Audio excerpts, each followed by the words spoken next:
Darlington lies midway between the coalfields in South County Durham and the harbour at Stockton-on-Tees. It was to link these two that Edward Peace, wealthy industrialist, proposed a railway line. Some landowners opposed the plan, which delayed parliamentary permission for 4 years. The route went past Bishop Auckland, through Shildon, North Road in Darlington, the site of a future station, then on to Stockton. It opened in 1825.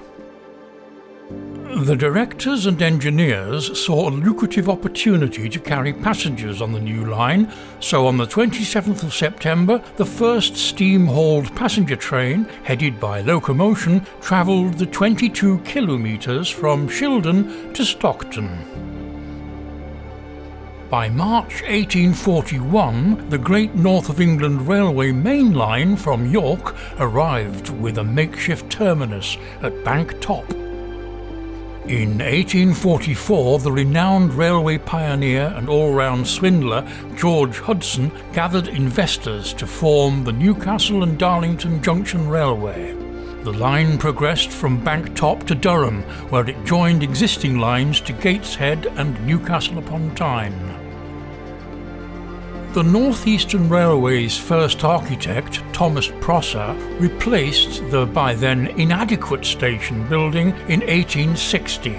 This building had a pitched roof train shed on the eastern side of the present station, fronted on the west by an office and entrance. Only part of one wall remains of this second station, here along the eastern edge of the present building. 3 years later, the Stockton and Darlington merged with the North Eastern Railway, with a branch line connecting the two between Bank Top and North Road. William Bell, North Eastern Railway architect, and Thomas Elliott Harrison, chief engineer, designed the present station to cater for the new services. The large island platform with central offices lies on the site of the old entrance, with through lines running outside to the east where the original platforms used to be. This arrangement is a German idea.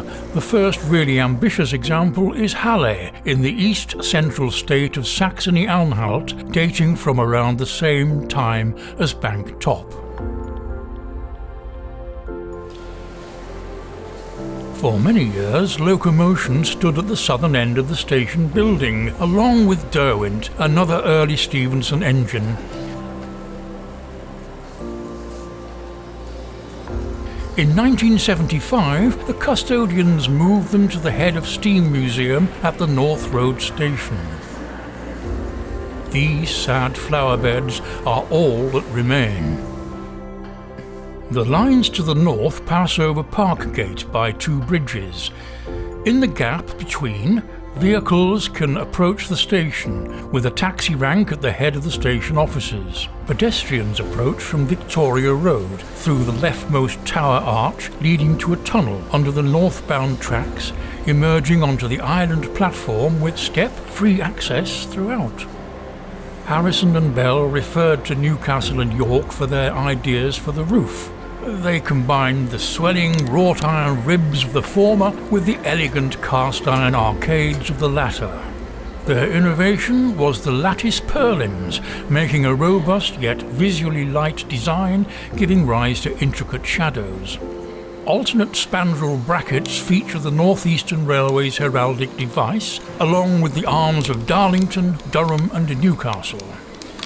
Thus we can see in the left-hand bracket below Darlington's train, Durham's cross and Newcastle's 3 castles. Designing the brackets and cases for the station clock was a relaxing exercise for one of Bell's staff. Darlington's heraldic shield appears on the outside.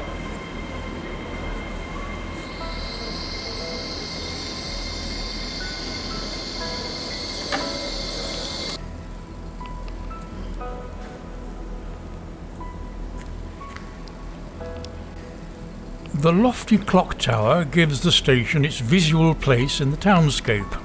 However, John Dent, North Eastern Railway chairman from 1880 until 1894, disliked it, calling it a waste of money. Rail bosses averse to spending money? Surely not.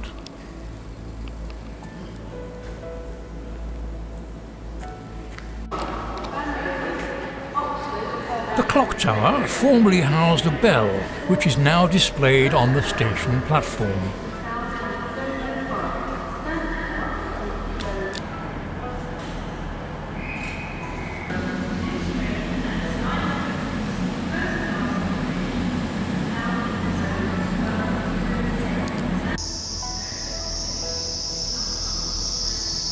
Electrification and modern signalling along the East Coast Main Line have brought faster, more frequent services.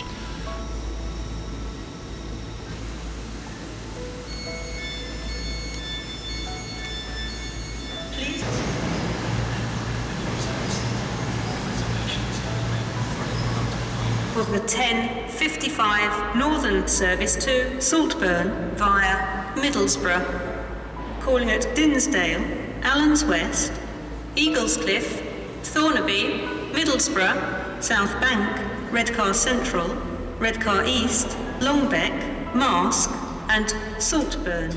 The still diesel-powered Tees Valley line between Bishop Auckland and Saltburn remains well patronised. This service uses the Southern Bay platforms.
To the east of the station, on the site of the previous long-stay car park, Wilmot Dixon is erecting an ambitious additional building to a design by Napier Architects. It will connect to the existing station by a footbridge. Its aim is to provide a hub for the region's local and national transport links, tie the station more closely to the town, and upgrade its services and accessibility.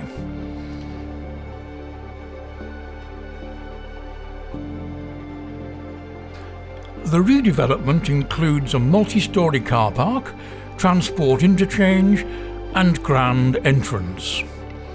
It will also provide 2 new platforms on the station's eastern edge for current and future services. The transport interchange will provide an attractive access to the station. Darlington lacks a proper bus station. Maybe this will suggest the way forward, although it is not adjacent to the main commercial activity in the town.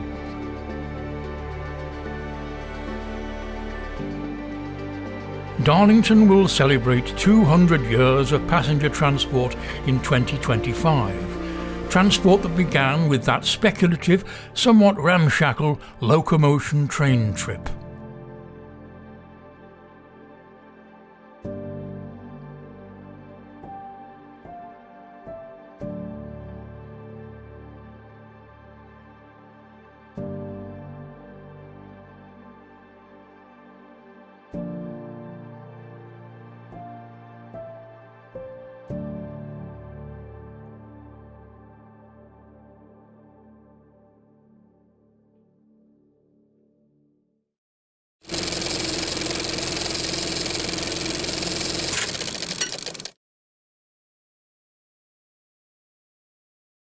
Watch more from Radio Jonaphone. Subscribe to the channel. Enjoy.